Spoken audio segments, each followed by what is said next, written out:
ایک نوالے کا صدقہ۔ ایک مرتبہ کا ذکر ہے، ایک غریب مزدور روزانہ صبح سویرے کام پر جاتا اور شام کو بمشکل اتنے پیسے کماتا کہ اپنے بچوں کے لیے روٹی لا سکے۔ ایک دن اسے کام سے واپس آتے ہوئے راستے میں ایک بھوکا کتا نظر آیا جو ناتوانی کے مارے زمین پہ لیٹا ہوا تھا۔ مزدور کے ہاتھ میں اس دن صرف 2 روٹیاں ہی تھیں۔ ایک اس نے اپنے بچوں کے لیے رکھی اور دوسری آہستہ سے اس کتے کے سامنے رکھ دی۔ کتے نے روٹی سونگھی، کمزور جبڑے سے تھوڑی کھائی اور پھر مزدور کے قدموں میں سر رکھ کر دم ہلانے لگا۔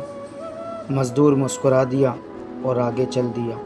اگلی صبح جب وہ کام پر جانے لگا تو دیکھا کہ اس کے دروازے پر کوئی تھیلا رکھا ہوا ہے۔ اس نے حیرت سے اٹھایا اور دیکھا تو اندر آٹا، چاول اور کچھ پیسے رکھے تھے۔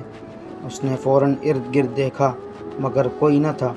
دل میں خیال آیا شاید یہ اس ایک روٹی کی برکت ہے۔ وہ زمین پر بیٹھ گیا، آنکھوں سے آنسو بہنے لگے اور اس نے آسمان کی طرف دیکھ کر کہا، اے اللہ، تو اپنے بندوں کی نیت دیکھتا ہے۔ میں نے تو ایک نوالا دیا تھا، تو نے میرے پورے گھر کا رزق لوٹا دیا۔